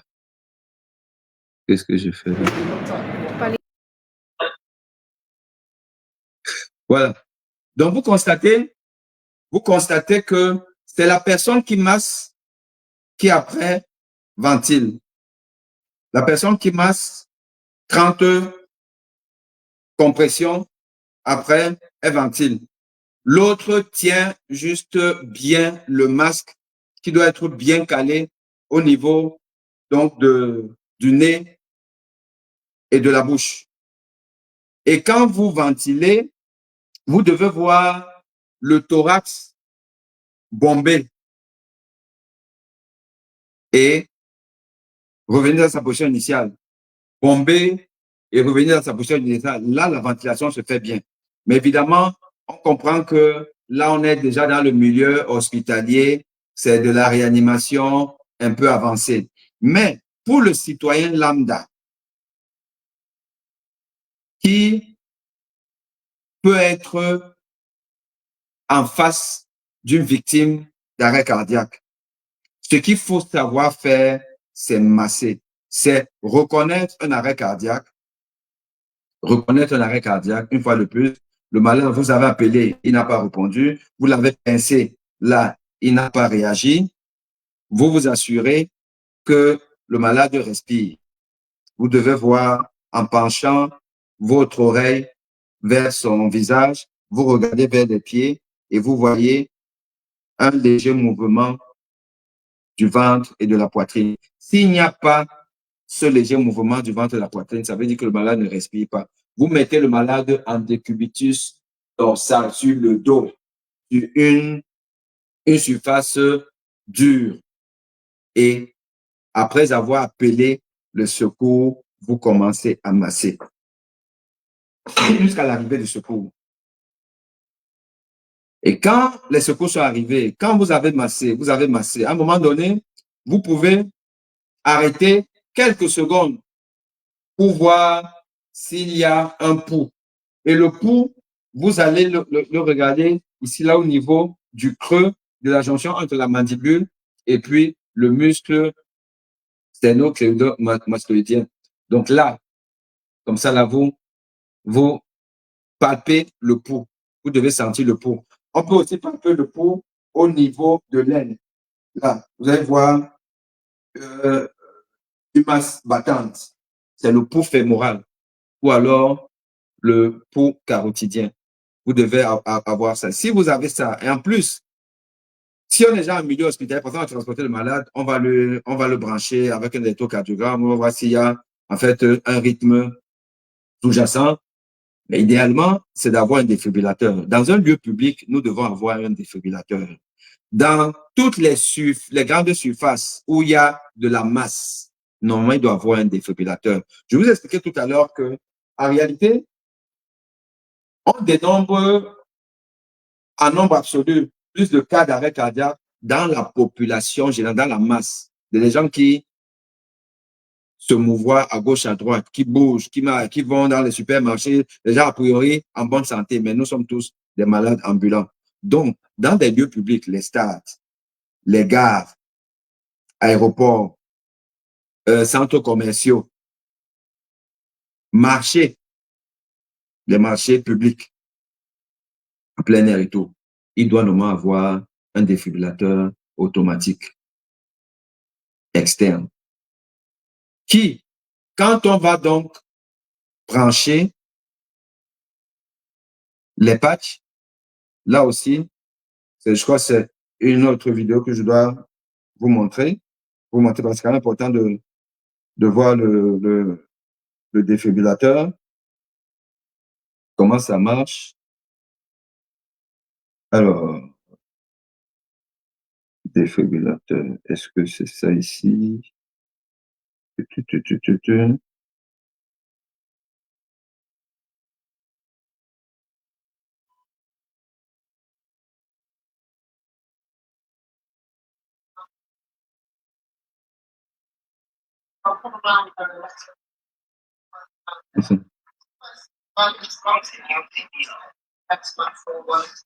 Bon, je vais mettre ça. Je pense que ça peut peut-être être utile.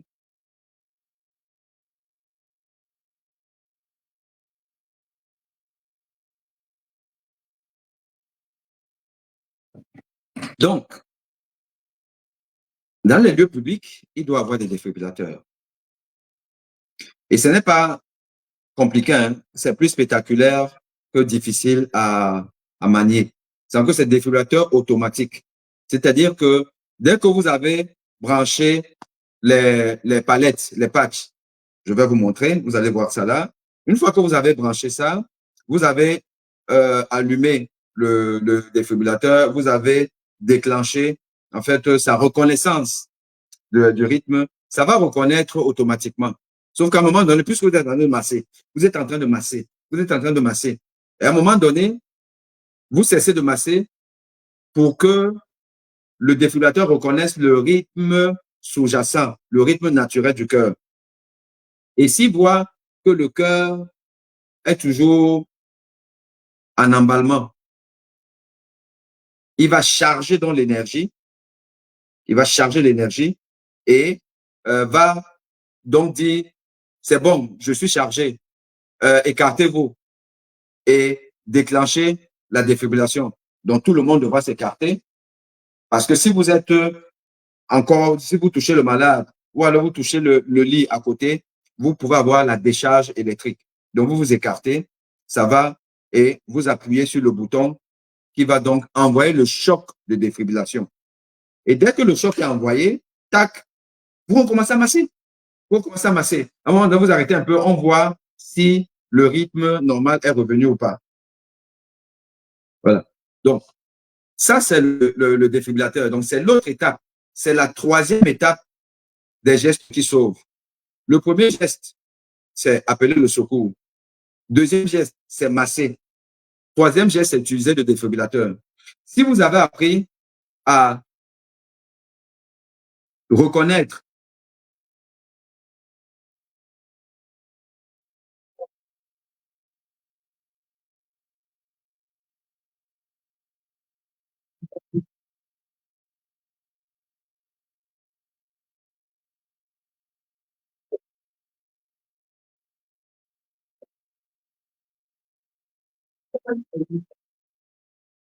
alors là, on va juste repartir donc vers, je vais vous mettre, alors ça, je vais supprimer ça et je vais faire quoi?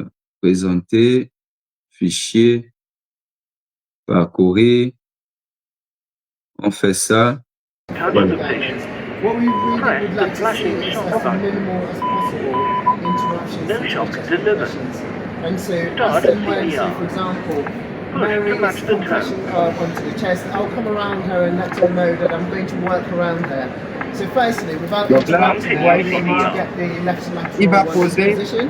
pendant que vous massez.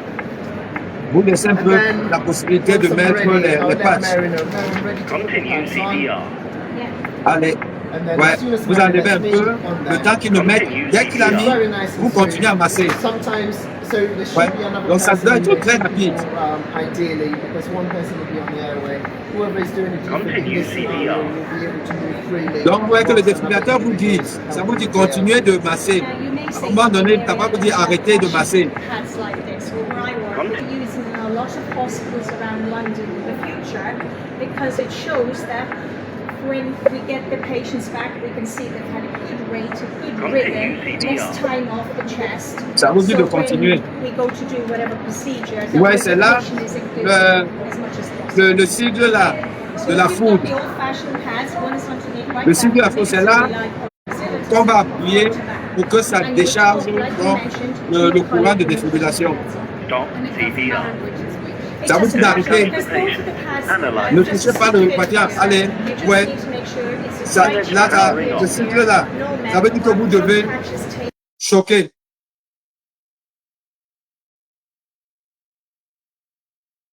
Voilà. Donc, notre petite causerie médicale est arrivée à son terme. Je vais juste regarder donc les questions. S'il y a des questions, je vais répondre aux questions. Mais pour résumer, déjà, une fois de plus, évitez d'être dans le groupe à risque de faire un arrêt cardiaque. C'est les personnes dépassées la quarantaine qui n'ont pas une hygiène de vie correcte, qui sont gros, obèses, avec le ventre bien portant, qui fument, qui ne font pas le sport, qui boivent exagérément, qui sont diabétiques, qui sont hypertendus, qui ont le mauvais cholestérol. Ceux-là sont vraiment à risque de faire un arrêt cardiaque. Et la première cause d'arrêt cardiaque chez les sujets de plus de 40 ans, c'est ce qu'on appelle l'athérosclérose des artères du cœur. C'est la cardiopathie ischémique, l'angine de poitrine. La mauvaise graisse va tapir les artères du cœur, la mauvaise graisse va boucher les artères du cœur et une des plaques d'athérome peut se détacher et aller emboliser en distalité et entraîner un infarctus du myocarde. Donc, l'infarctus du myocarde est la première cause d'arrêt cardiaque chez les sujets de plus de 40 ans. Chez les sujets plus jeunes, de moins de 35 ans, c'est les maladies héréditaires, les maladies électriques du cœur. Il y a par exemple la cardiomyopathie hypertrophique, le cœur qui est hypertrophié, qui est très gros. Plus il est gros, plus il est à risque de s'emballer. Et c'est la première cause de mort subite chez les sportifs. On nous a dit que c'est de ça que Marc-Vivien Fouet est décédé, mais j'ai un doute. Mais bon, officiellement, il est décédé de cardiomyopathie hypertrophique. Il y a le syndrome du QT long.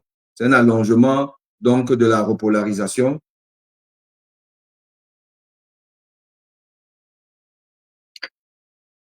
Et avec possibilité d'emballement du cœur. C'est dû à la mutation de certains gènes. Il y a plusieurs gènes qui mutent dans le syndrome du QT long. Il y a même le syndrome du QT court. C'est aussi une autre mutation différente de celle du syndrome du QT long. Il y a le syndrome de Brugada. Il y a la tachycardie polymorphique cholinergique. Et ceux-là, par exemple, on va leur interdire de faire du sport parce que c'est plutôt en faisant du sport que le cœur va s'emballer. Il y a des causes inconnues. Il y a le syndrome de repolarisation précoce. Il y a plusieurs entités qui sont dans le lot des cardiomyopathies arythmogènes. Il y a la dysplasie arythmogène du ventricule droit qui est en fait une dysplasie cardiomyopathie arythmogène, parce que même le ventricule gauche aussi peut être atteint. Vous avez une panoplie de maladies électriques du cœur. Ça, c'est sur les sujets donc de moins de 35 ans. Une fois que on a éliminé les causes susceptibles d'entraîner ça, il reste toujours une zone grise où on ne sait pas comment détecter les sujets à risque. Et donc, on aura toujours des arrêts cardiaques. Et parce qu'on aura toujours des arrêts cardiaques, il faut savoir faire la réanimation. Parce qu'il y a un principe qui est vrai dans la réanimation cardio-pulmonaire. C'est que plus tôt on intervient, mieux on a les chances de sauver le malade. Plus tard on intervient, moins on a les chances de sauver le malade. Et si on sauve même le malade, on va le sauver avec des dégâts au niveau du cerveau. Parce que la période au cours de laquelle le cerveau n'est pas irrigué parce que le cœur s'est arrêté, cette période-là, elle est très importante. Il faut qu'elle soit la plus courte possible. C'est ce qu'on appelle le no-flow. Le no-flow. Le no-flow, c'est-à-dire qu'il n'y a pas du sang du tout qui arrive au cerveau. Le low-flow, c'est-à-dire qu'il y a du sang, mais en très petite quantité. Et il y a le reflow. On doit restaurer la circulation sanguine au niveau du cerveau pour éviter justement qu'on récupère quelqu'un qui va finalement avoir une démence sénile parce que plusieurs parties du cœur, plusieurs neurones sont grillés. Donc, il est important d'intervenir le plus tôt possible. Plus tôt on intervient, plus on a des chances. Et savoir donc reconnaître l'arrêt cardiaque. On appelle, on pince, savoir reconnaître si le malade respire ou pas. On va se pencher la tête l'oreille vers le visage de la personne, on regarde vers les pieds et on voit s'il y a des mouvements de bascule du ventre et de la poitrine.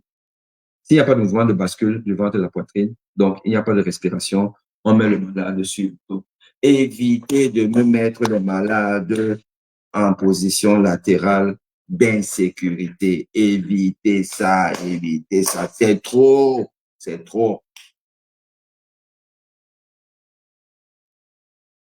Puisqu'il faut masser le malade, c'est le massage qui sauve. Vous pouvez ne pas avoir le défibrillateur derrière, qu'il n'y en a pas beaucoup dans nos contrées, mais savoir masser. Masser au niveau du creux. Ne dites pas que le cœur est ici, là, parce que il y a l'effet d'optique. Hein. C'est ma gauche ici, là. Le cœur est là. Donc, vous allez mettre la main ici pour masser. Non. La paume de la main, là, cette partie-ci, là, doit être au niveau du creux et l'autre main au-dessus. Donc, vous allez être comme ça, là. Et vous ne devez pas masser étant comme ça, là. Vous devez être position verticale. Tac, tac, tac, tac. Bien. Sur un plan dur. Le malade doit être sur un plan dur. Vous massez bien. Tac, tac, tac, tac. 100 battements par minute. Au moins. Entre 100 et 120. Vous massez jusqu'à ce que vous fatiguez. Si vous êtes fatigué et qu'il y a quelqu'un, passez la main. Passez la main.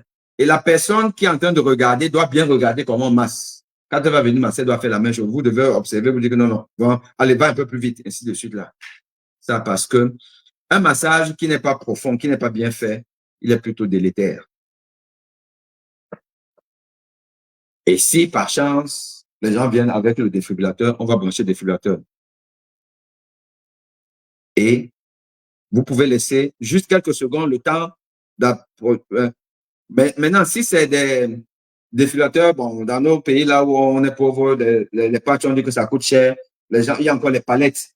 Les palettes. Il faut mettre absolument le gel sur la palette. N'oubliez pas mettre le gel et beaucoup de gel parce que les palettes sur la peau du malade, ça brûle. Ça brûle. Donc, vous devez mettre assez de gel sur les deux palettes avant de les poser là. Et vous allez appuyer pour déclencher la charge. Dès que c'est chargé, à un moment donné, ça vous dit, ça siffle que c'est prêt. Et tout le monde doit se dégager. Tout le monde doit se dégager. Et vous allez appuyer. Mais là, c'est des défibrillateurs semi-automatiques. Et pour des personnes toutes venantes qui n'ont pas une formation médicale, c'est compliqué. C'est pour ça que nous devons investir dans le défibrillateur automatique externe. C'est-à-dire que le défibrillateur, vous mettez juste les patchs, comme vous avez vu là, dans l'image tout à l'heure. Vous mettez, l'appareil reconnaît lui-même que non, là, il y a emballement. Parce que si c'est par exemple une asystole, c'est-à-dire que le cœur ne bouge pas, le défibrillateur ne va rien faire. Le défibrillateur ne fait rien. Si c'est un rythme qui est choquable, le défibrillateur va charger. Ça charge, ça vous dit, continuez à... Lui, ça charge, et après, ça vous dit stop. Quand il a déjà chargé, et il a encore reconnu, et il va seulement vous dire d'appuyer pour déclencher le choc. Vous assurez qu'il n'y a plus personne autour.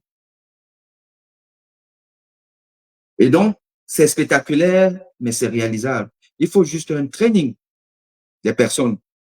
Training. Pour voir que, ben oui, on peut le faire, c'est pas extraordinaire. OK? Alors, Roland, Gilles Mbela me dit, donc, lors d'une conférence en 2013, le prof Agbeton recommandait l'acquisition des défibrillateurs dans tous les centres de santé et les structures plus au Cameroun.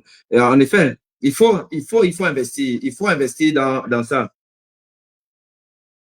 Alors, très bonne question. Serge dit, donc, y a-t-il un risque de casser des côtes pendant le massage? Oui, il y a un risque de casser des côtes. Oui, évidemment que vous voyez un peu, quand vous faites ça, tac, tac, tac, tac, tac, il y a un risque. Bon, il ne faut pas être sauvage. Il ne faut pas être sauvage. Mais il ne faut pas être moumou. Parce que il doit avoir, je vais vous mettre une vidéo pour vous montrer un peu la profondeur de la compression pour pouvoir toucher le cœur et masser le cœur. Parce qu'il faut toucher le cœur à l'intérieur. Il faut dans la profondeur, voilà, qui est d'à peu près 1 cm, 1 à 2 cm. Mais, selon la morphologie de la personne, la fragilité de son tissu squelettique, vous pouvez casser une côte. Il y a un principe dans le massage cardiaque qui dit il vaut mieux casser une côte que d'arrêter le cœur. Il vaut mieux casser une côte que d'arrêter le cœur. Donc, vous massez. Vous massez. Vous avez cassé la côte, c'est pas grave, vous devez quand même continuer à masser. Mais ne soyez pas très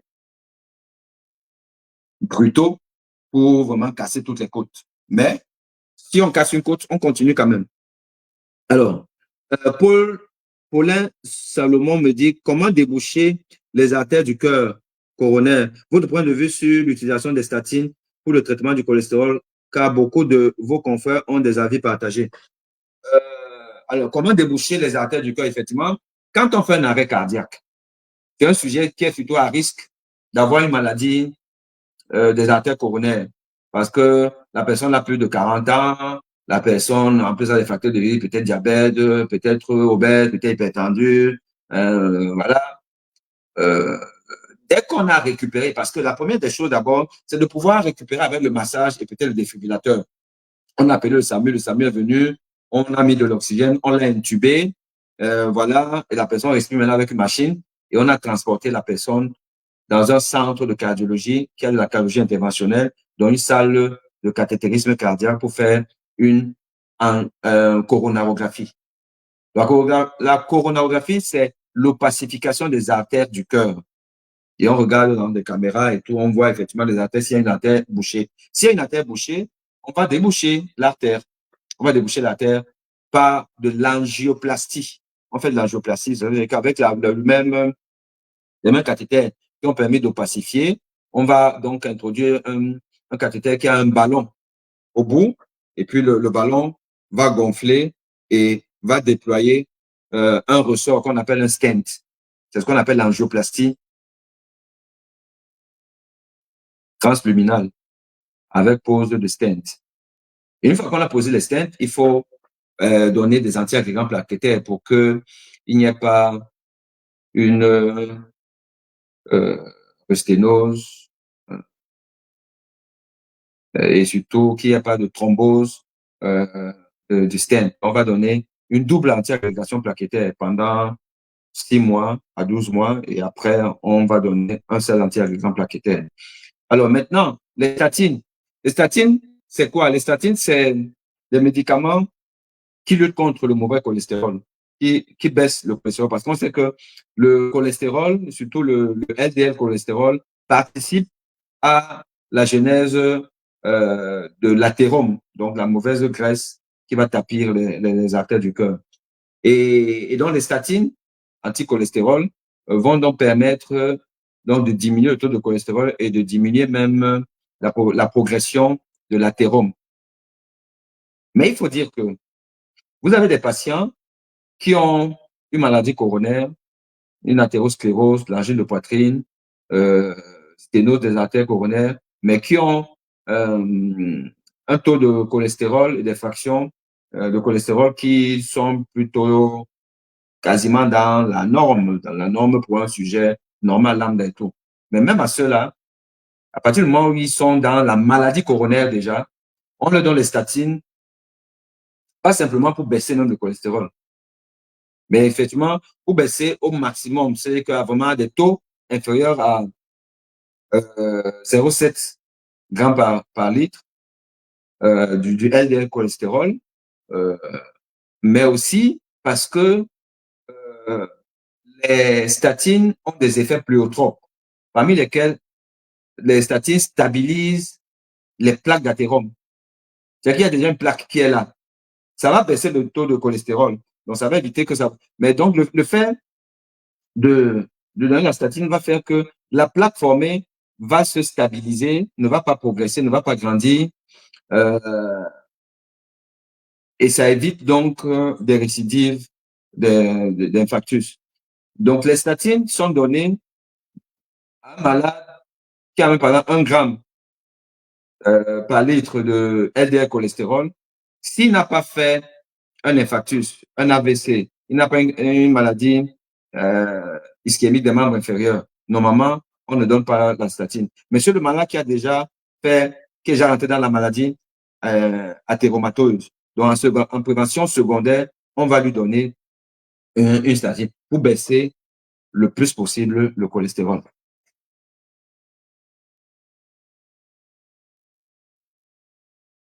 Merci Freddy Lucchini pour ta belle parole. Prof connaît sa chose. Merci pour ce direct d'un très haut niveau scientifique. Merci, merci beaucoup. Alors, Paulin Salomon disait encore, quelle est votre position sur le cholestérol et les statines? Bon, je pense que j'ai répondu. Donc, pour préciser une chose, oui, effectivement, j'ai toujours dit que les statines sont les molécules les moins bien prescrites en médecine. Les statines sont les molécules les moins bien prescrites en médecine. Les gens ne respectent pas les recommandations de la prescription de statine. Celui-ci va vous donner la statine exagérément, l'autre ne va pas donner quand il faut donner, ainsi de suite. Mais en réalité, les gens ne savent pas donner les statines. Vous voyez quelqu'un qui a un LDL cholestérol à 1,5. Normalement, il faut être en dessous de 1,5, autour de 1, 1,2. Quand on n'a pas de maladie des artères, on n'a pas fait un infarctus, on n'a pas fait un AVC, on n'a pas une ischémie des membres inférieurs, on n'a pas vraiment des plaques au niveau, quand on a fait le doppler des artères carotidiennes, on n'a pas des plaques d'athérome. On n'a rien de tout ça, mais parce que on a le cholestérol total qui est à 2,5, il doit être autour de 2 grammes par litre, il est à 2,5. Le LDL cholestérol doit être autour de 1, il est à 1,5. Le médecin traitant ou même certains cardiologues vont vous donner les statines, ça ne sert à rien. En prévention primaire, c'est qu'on n'a pas fait la maladie athéromateuse. En prévention primaire, on ne donne les statines que si les taux sont très élevés, on a une maladie, une dyslipidémie familiale, fait que voilà, taux très élevé, on peut rentrer très précocement dans la maladie coronaire au jeune âge et tout. Oui, et surtout si le régime n'a pas marché, on peut donner. Mais sur un patient qui n'a pas de facteur vraiment de risque particulier et qui a juste un peu de mauvais cholestérol, on va dire, vous ne donnez pas la statine. Le rapport risque-bénéfice n'est pas en faveur de la prise de cette molécule. Et en plus, c'est vrai qu'il y a des effets secondaires des statines, des douleurs musculaires, problèmes hépatiques. Non, il ne faut pas donner à tout le monde. Je dirais, et il dit, il y a du chemin à parcourir chez nous. Quand je pense qu'en Occident, on trouve les défibrillateurs dans tous les lieux publics.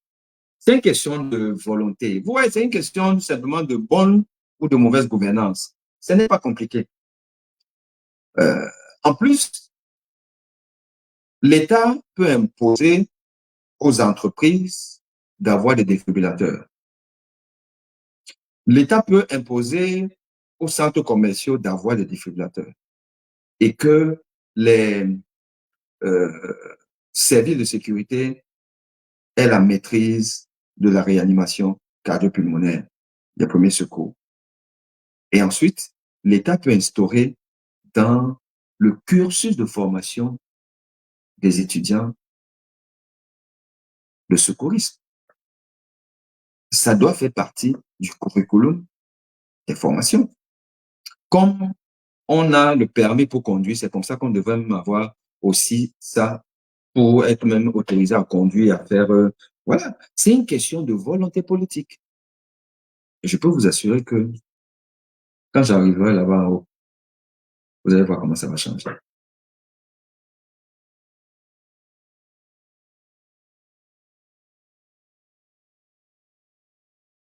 J'ai appris qu'il faut donner des coups fermes. Très fermes. Bon, en fait, normalement, ce qu'il faut faire, c'est masser, masser, masser, masser.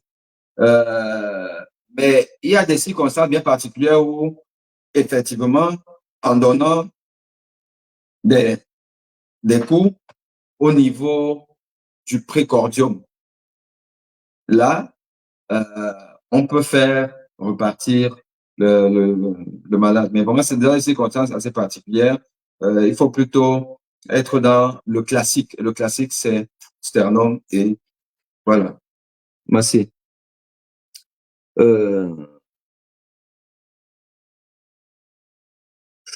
OK, chers amis,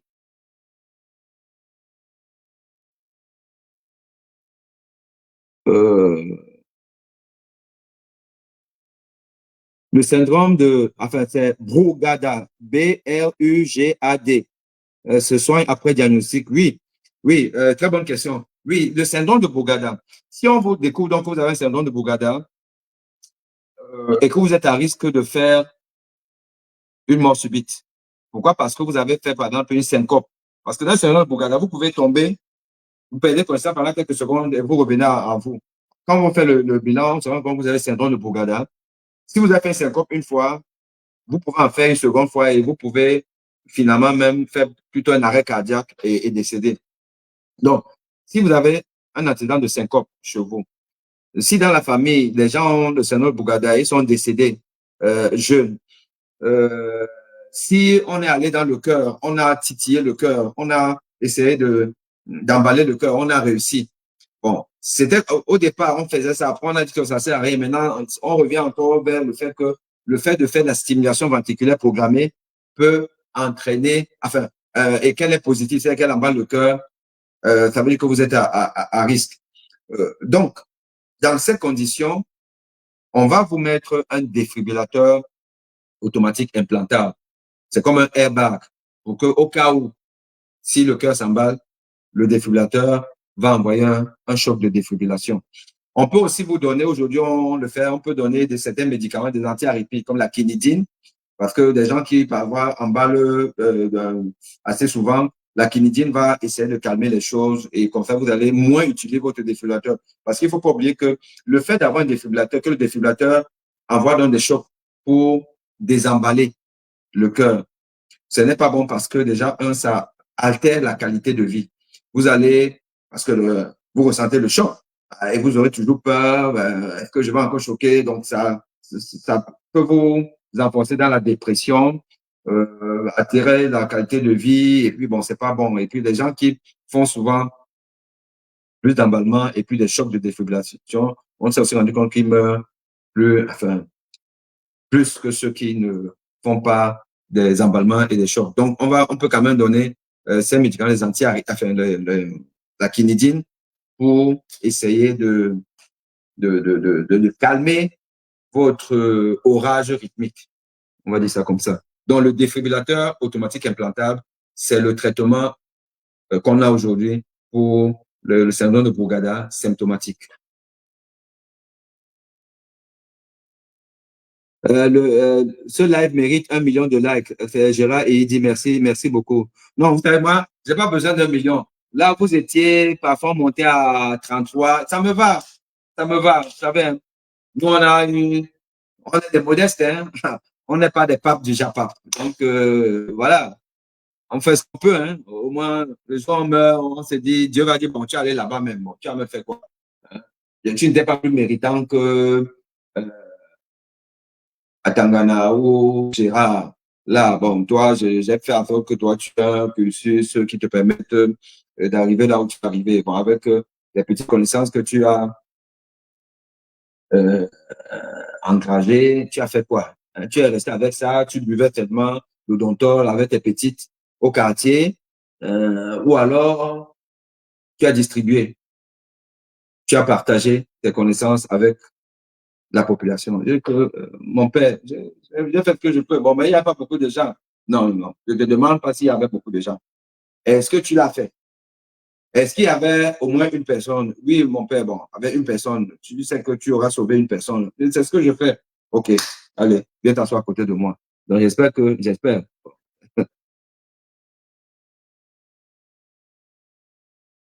OK, bien, chers amis. Merci à tout le monde.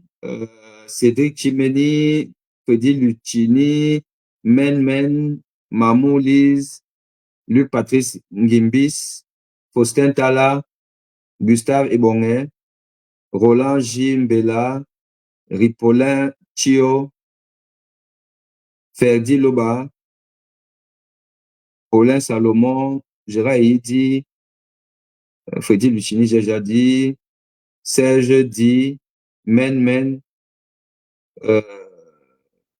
Auré Digital, bon, je pense que je n'ai oublié personne parmi ceux qui ont mis des commentaires. Allez, merci à tout le monde. Keep in touch. OK? Ciao.